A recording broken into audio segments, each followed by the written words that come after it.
Salut Pauline. Salut Mégane. Et bienvenue sur Truc de Meuf, le podcast qui parle de santé et sexualité féminine avec bienveillance. Cette semaine, on parle du travail du sexe avec Sacha. Il a choisi d'exercer cette profession et est d'ailleurs l'un des rares hommes en France à avoir une clientèle féminine. Il nous parle de ce que cherchent les femmes qui font appel à ses services, mais aussi de la démarche féministe dans laquelle il exerce cette profession largement stigmatisée. On vous souhaite une bonne écoute et n'hésitez pas à vous abonner, à nous suivre sur les réseaux sociaux, mais aussi sur toutes les plateformes d'écoute.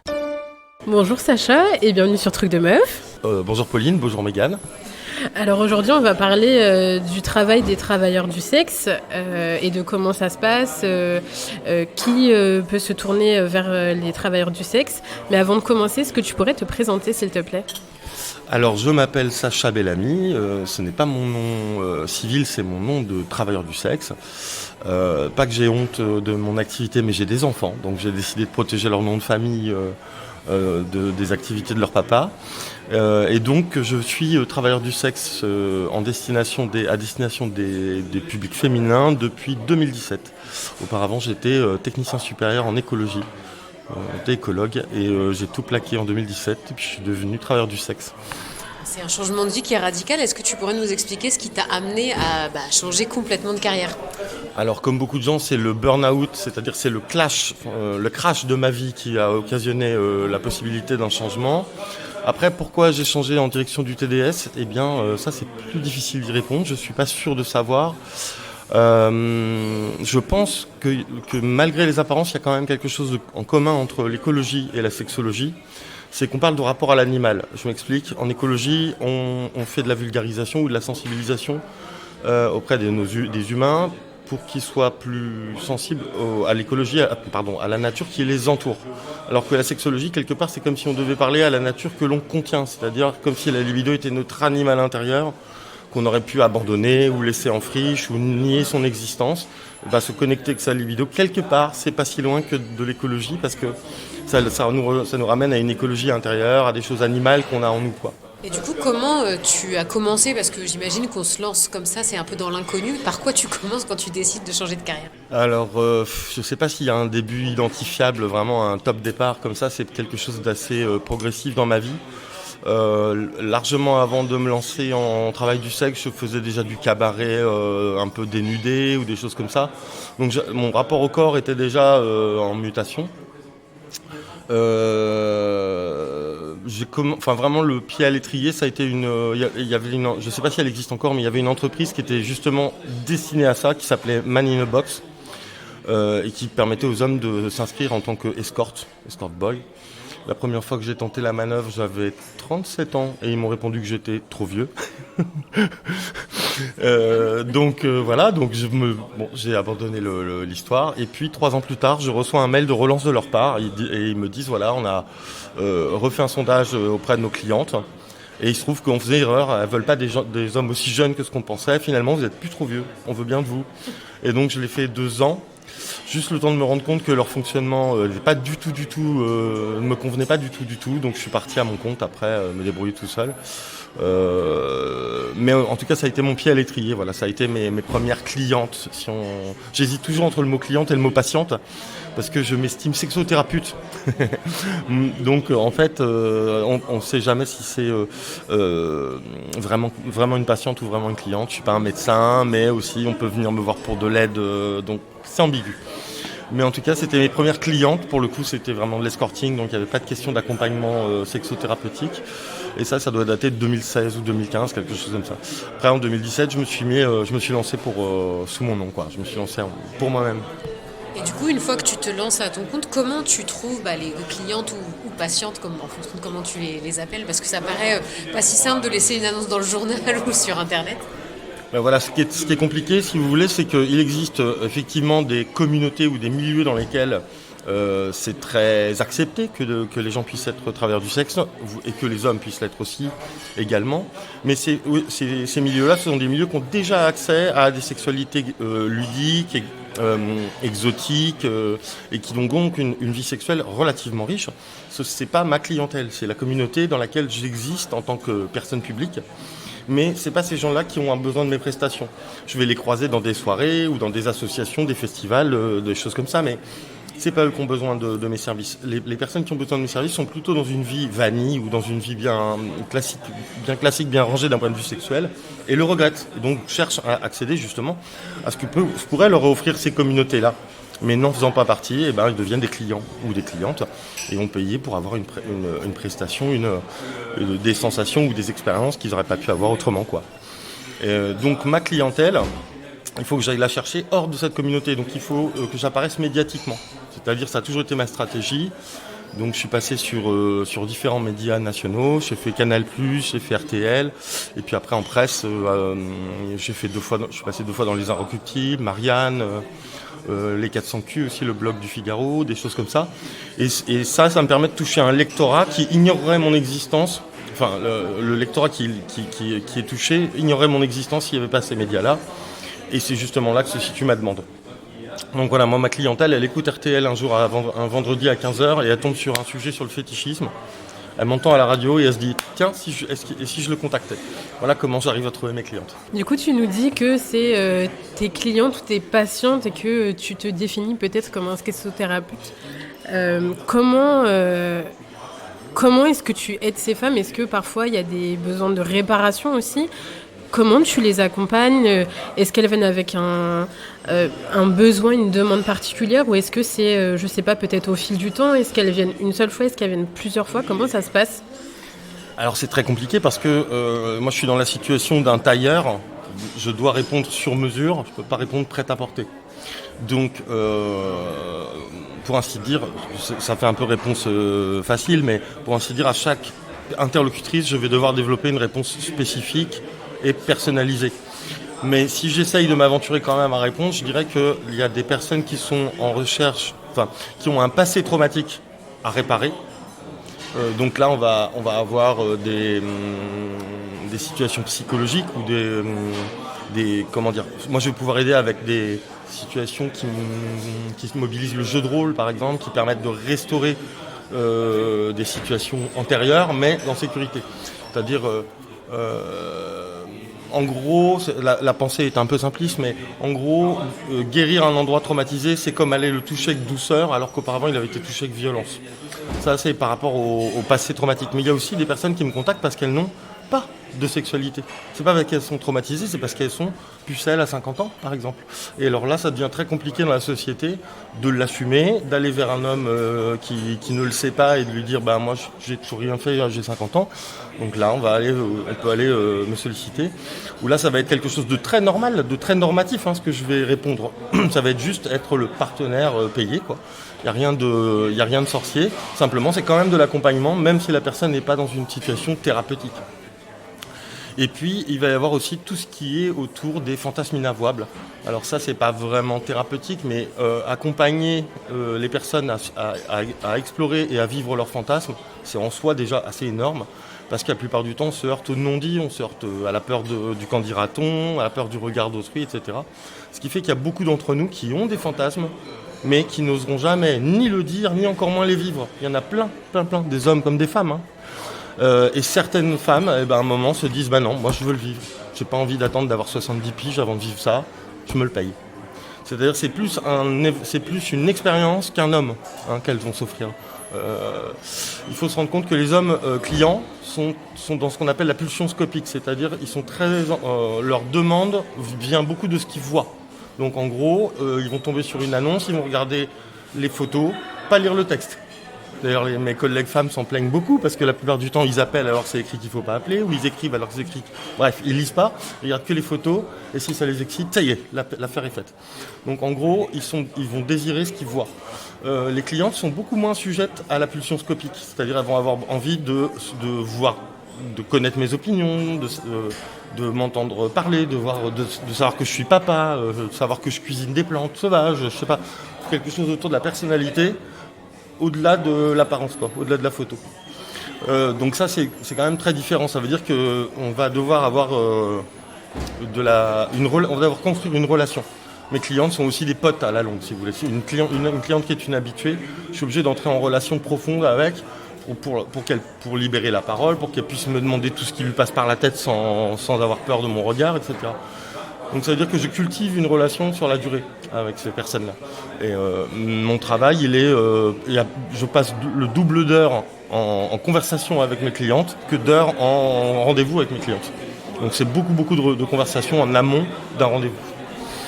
D'ailleurs, comment tu fais dans ce contexte-là pour mettre des limites et garder quand même une posture qui n'est pas celle d'un partenaire amoureux classique, entre guillemets ? Alors, il y a un petit peu une sorte de boîte à outils, de concept dans le travail du sexe. Et là, ici, par rapport à cette question, il y a une réponse technique, on va dire. Les femmes, une des demandes d'hommes en direction des femmes travailleuses du sexe, c'est ce qu'on appelle la GFE, Girlfriend Experience. Au masculin, ça donnerait donc Boyfriend Experience. En posant ce mot, on permet à la personne qui est en face de nous de conscientiser qu'elle est en train de jouer sur les sentiments. Donc qu'elle ait au moins conscience qu'elle est en train de le faire. Et ça permet de dire, moi je ne suis pas dans le sentiment, mais si ce que tu attends de moi, c'est une prestation comme si on était dans une relation sentimentale, alors on peut le dire et le faire, mais il faut le poser consciemment. C'est quand c'est non dit et gris, quoi, ni blanc ni noir, que ça va poser problème avec des phénomènes de transfert en psycho. Il y avait un psychiatre qui m'avait dit c'est assez étonnant. Nous, on essaye d'éviter le transfert, alors que vous, travailleurs et travailleuses du sexe, c'est votre matière première. Donc nous, on bosse sur le transfert et on le sculpte, quoi. On le rejette pas. Et effectivement, ça peut susciter l'amour. Vous imaginez bien que si une personne n'a jamais eu accès au sexe et puis le découvre sur le tard avec en plus une personne qui sait bien le faire, ça peut être déstabilisant. La personne peut tout confondre d'un seul coup. Désirer, jouir, aimer, c'est flou quand on n'a jamais fait, quoi. On apprend ça au fur et à mesure de notre vie. On fait nos premières erreurs à l'adolescence, mais si on n'a jamais commencé, les erreurs, elles sont encore à faire alors qu'on est déjà une personne mûre, quoi. Donc effectivement, ça peut provoquer des situations compliquées. J'ai déjà eu une cliente ou deux qui m'ont fait des crises de jalousie alors que je suis pas leur mec, quoi. Voilà, par exemple. Et du coup, tu utilises beaucoup de termes psychologiques, tout ça. Est-ce que tu as suivi des formations aussi ? Parce que c'est un accompagnement qui est quand même très particulier. Alors, dans mes études de base, j'ai fait 4 ans d'écologie et 2 ans de psychosociologie. Donc ça m'a donné un peu le vocabulaire. Je prétends pas être un psychosociologue ni un psychologue d'ailleurs. Mais disons que j'ai un socle en psychosociaux et après c'est en autodidacte que j'ai creusé sur la question de la sexothérapie. Alors sachez qu'aujourd'hui en France, pour être sexologue, il y a un diplôme d'État nécessaire, mais pour être sexothérapeute, ce n'est pas encore le cas. C'est-à-dire que tout comme un chiropracteur ou un magnétiseur, je peux de ma propre autonomie mettre sur une petite plaque devant chez moi Sacha Bellamy, sexothérapeute. On ne pourrait pas me contester ça. Donc il n'y a pas vraiment de diplôme, enfin bien sûr qu'il existe des diplômes de sexothérapie, mais il n'y a pas de diplôme d'État demandé pour exercer. C'est assez intéressant. Mais en tout cas, en autodidacte, ça suffit. Enfin, aujourd'hui, ça suffit pour se lancer dans ce truc-là. Sachant qu'en plus, je voudrais pas tirer sur l'ambulance, mais je crois que la sexothérapie actuelle, elle est en mutation, voire même en révolution, en traumatisme transgénérationnel.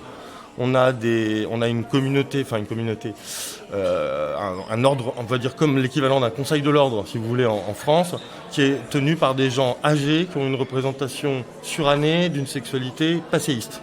Voilà. Donc qu'est-ce qu'on fait avec ça, quoi ?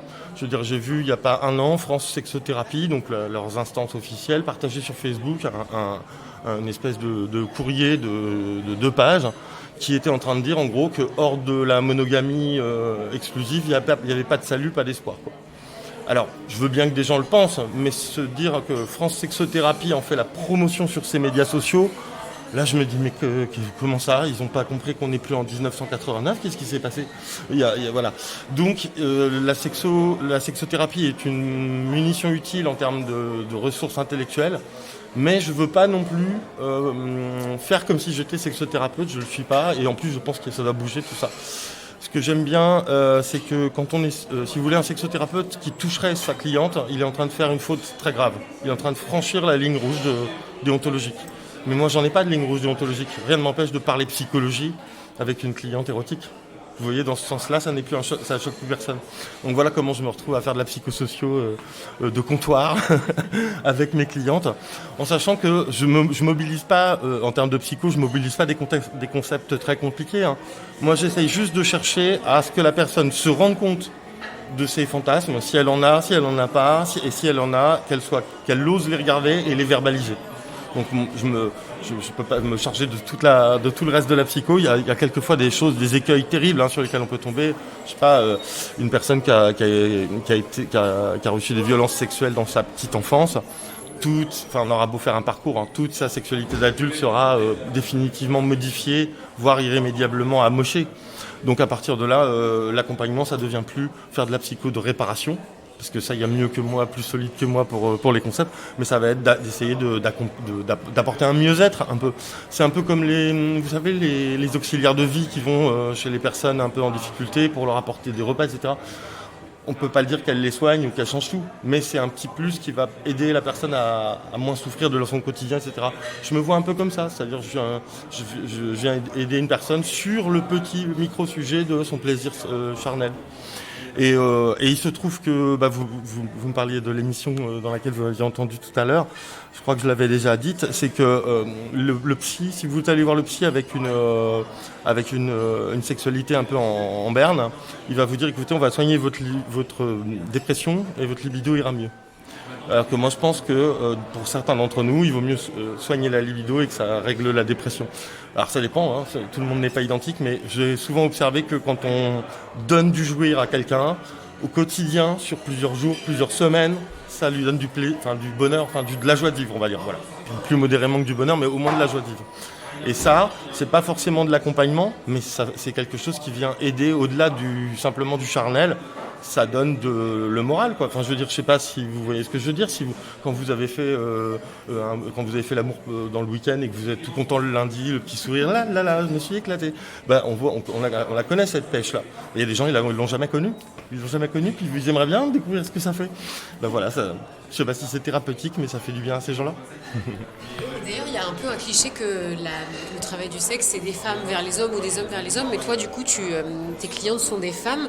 Est-ce que c'est facile pour elles de faire cette démarche, de venir te voir ? Est-ce qu'il y a un tabou autour de ça ? Alors, c'est pas du tout facile de venir me voir, je pense, non. Il y a un certain nombre alors, déjà, il faut bien vous rendre compte que je suis dans une situation où le bouche à oreille ne peut pas marcher. Je vous explique. Si une femme est ma cliente et qu'elle trouve que ce que je lui fais c'est génial, est-ce que vous pensez qu'elle a envie d'imaginer que sa meilleure amie est dans mon lit le lendemain ? Donc elle ne donnera pas mon numéro, elle ne fera pas la promotion de mon activité. Donc ça c'est un peu particulier quand même. Et donc pour certaines, ce qui va être le plus dur, c'est ce qu'elles pensent d'elles-mêmes. C'est-à-dire, en es-tu rendu là, ma cocotte, à devoir payer un mec ? Vous voyez, cette partie-là, c'est vraiment le gros écueil avant de venir me contacter. C'est-à-dire, est-ce qu'elle va avoir honte ? Est-ce qu'elle va être en colère contre elle-même ? Est-ce qu'elle va se dire « je suis tombé bien bas pour en arriver là ?» etc. Et ça, c'est compliqué à vaincre. Et puis d'autres femmes, elles vont se dire « moi, je suis une femme libre, donc j'ai tous les droits, y compris celui-là. » Et alors là, c'est beaucoup plus facile de venir me voir. Vous voyez bien que selon l'état d'esprit, ça peut être très très très compliqué. Ça peut être très honteux de me solliciter. Il y a des personnes qui me sollicitent et qui me demandent le secret absolu. J'ai coutume de dire qu'on a encore plus la pression du secret que les banquiers suisses. Parce que je veux dire qu'à la limite, mes clientes, je pense qu'elles souffriraient moins que j'avoue en place publique leur compte en banque plutôt que j'avoue en place publique leurs petits fantasmes.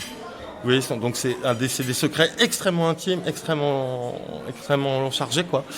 Et ça, c'est difficile à faire sortir. C'est-à-dire que ce secret-là, il faut parfois 6, 8 rendez-vous avant qu'elle ose dire en fait, ce qui me trotte, c'est ça. Et ça veut dire qu'il faut des semaines, voire des mois de mise en confiance, de petits step by step, avec des choses basiques. Et puis à un moment, pouf, l'idée, le fantasme ou ce qui la trotte, ça vient sortir.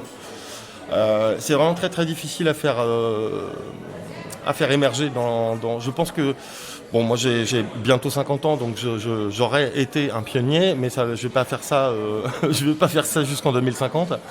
Mais je pense que d'autres hommes vont s'y mettre et j'espère qu'ils auront que ça ira de pair avec la phase déconstruction du patriarcat dans laquelle on est. C'est-à-dire, moi, j'essaye de voir ça non pas comme un phallocrate, winner qui est tout content, regardez, et en plus elle me paye. C'est pas du tout ça mon approche. Je suis dans une approche plutôt humble, de dire vous avez besoin de moi, je suis là. Et puis en espérant, en croisant les doigts très très fort, que ça en convainque plus d'une, parce que sinon je ne mange pas du mois. Voilà, c'est... D'ailleurs, en parlant de ça, est-ce que c'est une activité de laquelle tu arrives à vivre ou est-ce que ça peut être compliqué? Ah, je suis un précaire. J'arrive à en vivre depuis 2017. Je suis toujours pas mort de faim, donc on arrive à en vivre. Mais je pars plus en vacances, j'ai pas de voiture, j'ai pas d'épargne, c'est très compliqué, quoi. En plus, on est dans un pays où le statut est presque une coquille vide, quoi. C'est un statut par non-statut, pratiquement. Il n'y a pas de statut de l'accompagnateur sexuel en France. Bon, ça n'empêche pas qu'il y ait un statut du travailleur du sexe quand même, mais il n'y a pas de statut de l'accompagnateur, contrairement à la Belgique ou à la Suisse, où ces métiers ont déjà des statuts. Mais du coup, moi je suis un précaire, je me définis comme un précaire. Je suis un intermittent du sexe. Vous voyez, c'est un peu la même chose.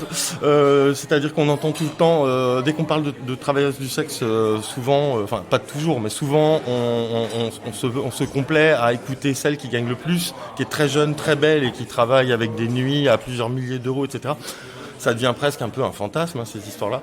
Mais au masculin, à mon âge et dans ma façon de faire l'accompagnement, je suis pas destiné à devenir riche, même si je doublais ma clientèle demain. Moi, je gagne environ le SMIC. Voilà. Je suis très honnête avec vous. Je suis pas du tout en train de faire fortune. Je pense que ceux des hommes qui disent moi j'ai fait fortune dans ça, c'est parce que c'est des mannequins de 23 ans et qui sont dans l'escort boy de luxe. Voilà. C'est une autre approche. Et d'ailleurs, en parlant du statut, on sait que la prostitution est donc pas interdite en France, mais que c'est le cas pour les clients n'ont pas le droit d'aller voir des travailleurs du sexe. Comment ça se passe du coup? Est-ce que il y a toi, t'es dans quelle problématique face à ça? Alors moi je check mes privilèges de garçon, parce que en gros la loi en France, la loi est paternaliste. On imagine les gens qui ont légiféré sur le travail du sexe se focalisent sur l'imagination, sur l'image d'Épinal d'une ado qui aurait été enlevée de force à son pays et qu'on en aurait mis sur le trottoir contre son gré. Donc toute la dynamique depuis les années 70 de sortir de la prostitution des bordels, ensuite sous Sarkozy de rejeter la prostitution à l'extérieur des villes, puis en 2016 de pénaliser les clients, toute cette démarche est paternaliste. Ça vise à protéger la petite fille imaginaire d'Épinal de la méchante prostitution proxénétique. Et c'est vrai, ok, il faut traiter ce problème-là. Mais là, on parle de tous les gens qui sont adultes, autodéterminés et libres de travailler sur Internet. Moi, je suis parti d'aucun réseau. Et en fait, ce qui se passe, c'est que comme c'est une approche paternaliste, en gros, est-ce que vous pensez que la loi cherche à verbaliser des hommes clients ou des femmes clientes? Les hommes. Donc en fait, moi, ce que je pense, j'ai pas de preuves, mais ce que je pense, c'est que toute police des mœurs qui peut exister n'en a rien à foutre de ce que je fais. Je suis pas la problématique, j'incarne pas le proxénète, j'incarne pas le réseau international de prostitution. Je leur pose pas de problème. Et je pense pas qu'ils iront emmerder les 3 ou les 5 pauvres femmes en France qui ont tenté l'aventure d'un TDS. C'est vraiment pas ça le problème. C'est plutôt les hommes dans la prostitution de rue, la clientèle problématique. Voilà. Donc de ce côté, j'ai pas de souci. Cela dit, j'ai quand même des clientes qui sont pas rassurées par cette réalité, qui savent que potentiellement elles sont verbalisables. J'en ai connu une qui avait peur d'être sur écoute, parce qu'elle s'est dit mais alors s'il fait ce travail-là, peut-être qu'il a les mœurs ou la police qui l'écoute au téléphone, etc. Elle s'est fait des paranoïas sur ce genre de choses, quoi. Donc bon, ça peut arriver que ça m'impacte, mais beaucoup moins que la prostitution de rue, femme to male, enfin F2M, quoi. Je dirais que le souci que j'ai, si vous voulez, c'est que, par rapport au statut, c'est que ça permettrait, si on avançait là-dessus d'un point de vue législatif, ça permettrait d'être payé avec la carte bleue. Ça permettrait que ça transite par nos comptes. Parce que pour l'instant, on est condamné au liquide, si vous voulez. Moi, mes clientes, elles vont pas me faire un chèque ou me payer en carte bleue alors qu'elles sont répréhensibles par la loi. Elles évitent d'être traçables. Ça, c'est le problème qu'on peut avoir. Ça encourage la précarité parce qu'on ne gagne pas d'argent numérique, on gagne de l'argent liquide, quoi. Mais c'est la seule problématique que j'ai. Bon, ce qui est simplement déplorable, c'est d'avoir juste la logique de cette loi de 2016 est juste pour moi déplorable, et puis elle a favorisé les mauvais clients. C'est-à-dire qu'aujourd'hui, si on parle de la prostitution de rue ou la prostitution dans les dans les bois de Boulogne et de Vincennes, par exemple, la loi de 2016, elle a écarté, on va dire, le gentil père de famille qui trompe sa femme des clients. Vous voyez ? Parce que il veut pas être verbalisé. Il ne veut pas prendre une amende et que ça se sache dans la famille.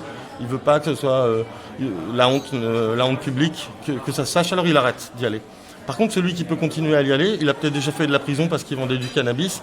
Qu'est-ce qu'il en a à foutre de payer 170 balles d'amende s'il est pris en flaque de contacter une prostituée ? Donc ça a trié vers le bas. Ça a fait une sélection négative de la clientèle. Ça a éliminé la clientèle un peu quadragénaire, père de famille. Et puis ça a favorisé la clientèle. Je m'en fous d'être verbalisé, donc je suis là quand même. Et ça, c'est vraiment très très négatif, ça, comme conséquence de 2016. Mais je dois être honnête, moi, ça ne m'impacte pas. Moi, je travaille sur Internet et je vais à domicile. Donc, c'est pas la même chose. Moi, j'avais une autre question donc, par rapport à ton activité. Est-ce qu'il y a des choses que tu refuses, que tu ne fais pas ? Oui, alors il y a moi je travaille beaucoup avec avec le concept de consentement, bien entendu. Ça paraît une base. Donc quelquefois il faut rappeler à la personne son droit, mais aussi son devoir à dire oui ou à dire non. Donc elle se doit de répondre, quoi. Et quand on met en place ce respect de son consentement, c'est aussi l'occasion de rappeler que moi aussi j'ai un consentement, et que moi aussi j'ai des limites. Alors ce qui se passe, c'est que quand on est le travailleur du sexe et non pas le client, c'est qu'on a a priori un spectre plus ample de pratiques que la cliente, qui elle, a priori, justement est en demande, donc elle a moins de pratiques. Donc c'est quand même assez rare. La plupart du temps, ces attentes sont dans le spectre de ce que je sais faire ou ce que j'accepte de faire. Ce que je vais refuser, c'est les choses qui impliquent des risques des risques médicaux, par exemple tout ce qui fait saigner, le knife play. J'ai certaines collègues qui le pratiquent, moi je le fais pas. Dès que ça mobilise du sang et des blessures, je trouve que c'est pas très sûr. Il faudrait faire ça avec des gants, il faudrait faire ça dans un champ opératoire. Enfin, je m'aventure pas là-dessus pour des raisons de sécurité. Et puis après, il y a les raisons psychologiques. La plupart du temps, c'est des raisons psychologiques. Je me souviens d'une jeune femme qui m'avait contacté, qui voulait essayer de faire... vous connaissez les concepts de némésis et catharsis en psychologie. En gros, la némésis, c'est comme vos démons intérieurs, votre problématique qui vous poursuit tout le temps et vous ne changez pas, les années passent, mais elle vous rattrape à chaque fois, c'est votre némésis. Et faire catharsis, c'est transcender sa némésis pour essayer d'en sortir vers le haut. Alors, cette femme-là, sa némésis, c'était un viol quand elle avait 10 ans. Et elle me demandait de me déguiser en son violeur et de rejouer la scène. Ben voilà, ça, ce genre de choses, il faut pas. Ça, j'ai évité de le faire parce que ça nous amenait dans le glauque, quoi. Elle voulait que je porte un Marcel, que je sente le pastis, elle voulait avoir des couettes, elle voulait avoir une petite robe blanche avec des cerises. Elle voulait, voilà, elle était en train de remettre en place les conditions d'une photocopie de son viol. C'était très compliqué. Et puis, je pense qu'en plus, si j'avais abondé dans son truc, ça lui aurait pas fait du bien. Ça l'aurait pas spécialement aidé à s'en sortir. Donc, ce genre de choses, je vais dire non pour des raisons d'éthique, quoi. Une autre fois, un homme m'avait contacté. Il voulait monter un scénario de homejacking et de viol de sa femme, mais sans l'avertir. Pareil, ce genre de choses, en dignette, quoi. C'est hors de question. D'abord parce que moi, il est hors de question que j'aille m'approcher d'une femme qui n'est pas au courant qu'on doit interagir. Ce serait du vrai viol et non pas un jeu du tout. Et puis en plus, je sais pas, imaginez-vous dans sa situation, un mec qui rentre chez elle, elle sort un couteau de cuisine, elle me le plante dans l'œil. Oups, c'était pas une blague finalement, quoi. Donc ce genre de truc craignos, moi je fais pas du tout. Et en plus, c'est très souvent des idées de mecs, les trucs craignos. Les femmes qui me demandent des choses, souvent c'est assez... c'est plus convenable que ça, quoi. On n'est pas sur des choses aussi tordues. Et alors, c'est une question un peu plus personnelle, mais le fait d'exercer ce travail, est-ce que ça a un impact sur ta vie personnelle ? À toi, tu nous as dit que tu avais des enfants. Est-ce que tu peux mener une vie avec une relation amoureuse à côté, ou est-ce que ça rend la chose compliquée ? Ça conditionne forcément les personnes avec lesquelles on peut interagir. Déjà, être en relation non monogame, c'est pas simple. Donc ça veut dire, si vous êtes polyamoureux ou libertin et que vous cherchez un ou une partenaire de vie, c'est pas simple. Il faut trouver quelqu'un qui supporte ou tolère notre liberté, ou plutôt qui exige la même liberté, ou comme ça on se rend la politesse, quoi. Mais là on est à un cran encore au-dessus avec le travail du sexe, parce que ça veut dire qu'il y a quelques fois où on dit chérie, je vais travailler, ou ça veut dire je vais coucher avec quelqu'un d'autre. Donc vous voyez bien que là on est encore au-dessus de l'ouverture d'esprit qu'on demande à une libertine ou à une polyamoureuse. On est dans quelque chose où il faut vraiment faut les reins solides pour être ma partenaire. Donc bon, a priori il faut de l'ouverture d'esprit pour supporter mon métier. Et puis sans doute avoir prendre aussi en tant que partenaire ses propres libertés. C'est-à-dire que ça serait absolument inconcevable que j'ai une partenaire monogame, fidèle, qui reste sur son petit compte à soi pendant que moi je suis en train de passer à la télé et de coucher avec des clientes, quoi. C'est pas possible. Donc ça, cette réciprocité, je l'ai trouvée. Moi j'ai la chance d'avoir une partenaire depuis 6 ans. De ce point de vue, vraiment c'est lié à... il faut vraiment être avec des gens ouverts d'esprit pour tolérer ce qu'on est. Après, par rapport à mes enfants, c'est compliqué. Je peux difficilement vous répondre parce qu'ils sont pas finis, mes enfants. Ils sont pas encore majeurs, et donc c'est pas simple, c'est sûr. Je les ai épargnés de cette réalité, mais sans non plus leur mentir. J'ai toujours essayé d'en dire le plus possible, mais pas tout. Mais de ne jamais inventer un pipeau pour dire, papa il fait tel truc alors que c'est pas vrai comme métier. Donc je suis évasif, je rentre pas dans les détails. Ils savent que je travaille avec des adultes sur la notion de sexualité. Point, en gros. Je pense que ma fille commence à être suffisamment maligne pour avoir tapé mon pseudonyme sur Google et à comprendre mieux ce que fait son papa. Mais voilà, pour l'instant, ça m'a pas posé plus de problèmes que ça. Comme je vous disais tout à l'heure, j'ai pris un pseudonyme pour essayer justement aussi de les protéger des conséquences de mes choix, quoi. C'est-à-dire qu'il n'y ait pas un camarade de classe qui trouve le nom de ma fille et puis qui se moque d'elle à cause de ce que fait son papa, quoi. Et tu disais que là tu vas avoir bientôt 50 ans, tu vas pas faire ça jusqu'en 2050. C'est quoi les projets que tu construis après cette vie-là ? C'est des hypothèses, hein, simplement. Mais moi, je pense qu'il va y avoir une émergence de ce marché et qu'il va y avoir des hommes jeunes qui vont tenter de s'y mettre. D'ores et déjà, j'ai plein de jeunes hommes qui frappent à ma porte en me disant « C'est quoi ta recette, quoi ? Comment on fait pour faire comme toi ?» Alors, c'est très compliqué pour moi de répondre à tout ça. D'abord parce que ça me met dans une position de mâle alpha qu'enseigne à d'autres hommes. Je n'en veux pas de cette position-là, déjà de base. Ensuite, ça me fait penser à la posture des coachs séduction. Je n'en veux pas non plus, hors de ma vue.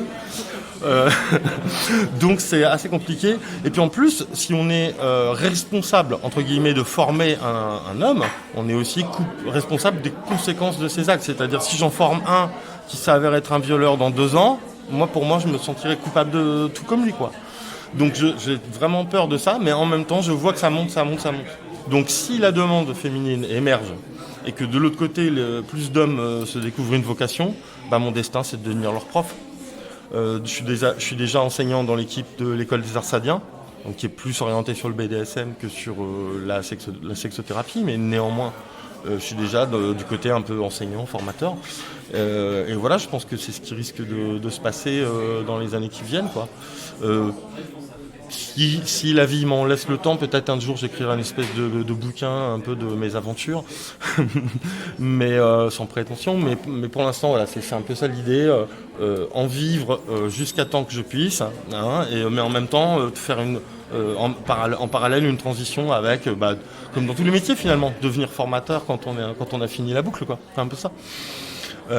Et puis je pense que effectivement peut-être qu'il y a une marge de progression aussi auprès des hommes, comme je vous disais avant, qui voudraient apprendre à s'améliorer. C'est-à-dire que pour l'instant je travaille avec des femmes sur leur sexualité, mais il y a aussi justement en n'étant pas le connard de coach séduction, est-ce qu'on peut prendre des groupes d'hommes et les aider à faire quelque chose, les aider à se déconstruire, les aider à remettre en question leur sexualité, les aider à reprendre à zéro, quoi. Ça, je pense qu'il y a aussi une marge de progression là-dessus. On voit des stages, je ne sais pas si vous avez déjà vu ça. Il y a des stages d'une semaine où ils prennent des hommes, on va dire, coincés, introvertis, que sais-je, et ils vont leur faire une semaine d'expression corporelle, de théâtre, de mise en situation, etc. C'est pas du tout comme le coach séduction. Le contenu est beaucoup moins nauséabond. On n'est pas en train de dire aux hommes voilà comment on attrape une femme, on est en train de leur dire voilà comment tu pourrais te remettre en question positivement en termes d'apparence, en termes de posture de séduction, etc.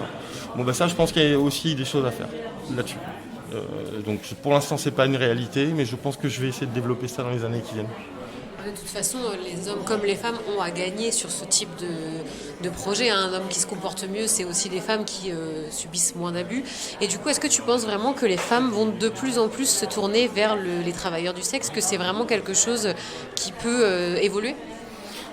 Je vais faire appel à votre... c'est vous qui êtes des femmes et moi qui suis un garçon, donc je peux pas imaginer à votre place, mais voilà ce que je me représente. Aujourd'hui, on est dans une situation où les réseaux sociaux et les applis de rencontres matérialisent un flux de demandes qui est presque uniquement à sens unique, demandes masculines à des prestations féminines. Ça donne quoi comme réalité ? Ça donne d'un côté une femme qui s'inscrit sur Tinder et qui a 15 matchs par jour et qui ne sait même pas par où commencer pour gérer cet afflux. Et de l'autre côté, on a des mecs qui envoient 15 messages dans le silence tous les jours avec 0 réponse en face. Et qui tombent fous. Ces gars-là, un jour, ils deviennent incels ou ils vous disent je suis friendzoné alors que je pense que la friendzone n'existe pas. Enfin, vous voyez, ça finit par les trotter, quoi. Donc,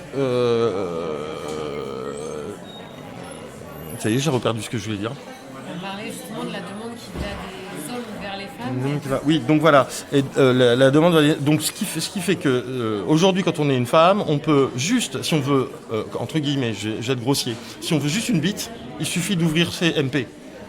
Il suffit d'ouvrir sa messagerie Facebook ou d'allumer Tinder et boum, c'est sûr. Par contre, est-ce que ça va être quelque chose qui est à l'écoute, quelque chose qui connaît notre intime, quelque chose qui connaît nos petites préférences, nos petites détestations ? Non, ça va être juste un coup. Et puis, une fois qu'on a fait ça 10 fois par mois, 20 fois par an, 30 fois, et puis est-ce qu'on retrouve en face une satisfaction sexuelle ? C'est-à-dire qu'en gros, on a facilité, avec les réseaux sociaux, on a facilité pour les femmes l'accès à l'homme one use, l'homme à usage unique. Mais par contre, le malheur de l'homme à usage unique, c'est que c'est générique. Le premier rendez-vous avec 100 mecs, ils se ressemblent en fait. Et une sexualité, pour avancer, elle a besoin de solidité. Je ne parle pas de fidélité, mais je veux dire, elle a besoin qu'on se voit et se revoie et se revoie. Je ne sais pas vous, mais moi, la première fois que j'ai une relation sexuelle avec une personne, c'est pas la meilleure fois avec elle. C'est plus tard, en refaisant l'amour avec cette personne, on se connaît mieux, on sait mieux comment faire, où commencer, où s'arrêter, et on se fait plus de bien plus tard. C'est pas quand on dépucelle qu'on s'éclate, en fait. Donc, la question pour les femmes aujourd'hui, c'est est-ce que je veux me taper les 500 glandus de mon MP, les trier, savoir peut-être les 15 qui sont à peu près polis et qui montrent pas leur bite en premier, etc. Faire les rendez-vous, et tout ça, pourquoi ? Pour payer 3 restos et être mal baisé par les 2 derniers ? Vous voyez ce que je veux dire ? On fait ça 1 mois, on fait ça 6 mois, on fait ça 1 an, puis à un moment on se dit mais finalement au lieu de mettre 3 restos dans Tinder par mois, ce serait peut-être mieux de les mettre de côté puis de prendre une pute homme 1 fois par mois. Au moins, je sais où je vais. Au moins, si je dis je veux ça et ça et ça, j'aurai pas le contraire. Parce que c'est comme si on allait au resto, si vous voulez, quand on prend un homme travers du sexe, on peut se dire moi j'aime ça, mais j'aime pas ça. Donc ça, tu me le fais pas. Moi, c'est pas mon truc, mais ça, j'en veux beaucoup. Voilà, donc il y a une écoute. Quand vous demandez aux femmes aux femmes insatisfaites pourquoi elles sont insatisfaites, elles disent les hommes ne nous écoutent pas. Ils n'écoutent pas nos désirs. Et en même temps, à charge pour vous de les formuler. Je pense que la société enferme l'archétype masculin dans le désirant et l'archétype féminin dans le désirable. Donc on dit à la femme, sois belle et tais-toi, donc sois désirable, et on s'occupe du reste. Et on dit à l'homme, toi, tu dois être désirant, tu dois être bandant, tu dois être érection, tu dois aller de l'avant.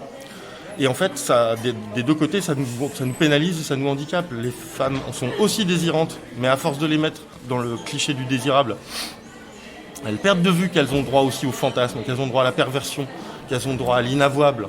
Tout ça, c'est occulté parce qu'on est là pour faire plaisir à ces messieurs. Et le mec qui est enfermé dans le désirant, lui, tout son château de cartes repose sur son érection. Si vous voyez, sinon, dès qu'il y a une panne ou quoi, tout se casse la gueule parce que c'est une sorte de temple de la performance. Oh, mince, je suis plus désirant, je suis plus un homme. Et là aussi, c'est une erreur. Nous aussi, on peut devenir plus désirable. Ce serait même souhaitable pour que la séduction masculine se passe mieux. Merci beaucoup, Sacha. Merci à vous. On espère que cet épisode vous a plu. Pour rappel, la loi française interdit le recours au service d'une personne qui se prostitue. Inciter quelqu'un à la prostitution ou tirer profit de la prostitution d'un tiers est également interdit par la loi. Quant à nous, on vous dit à la semaine prochaine pour un nouvel épisode. Ciao les meufs!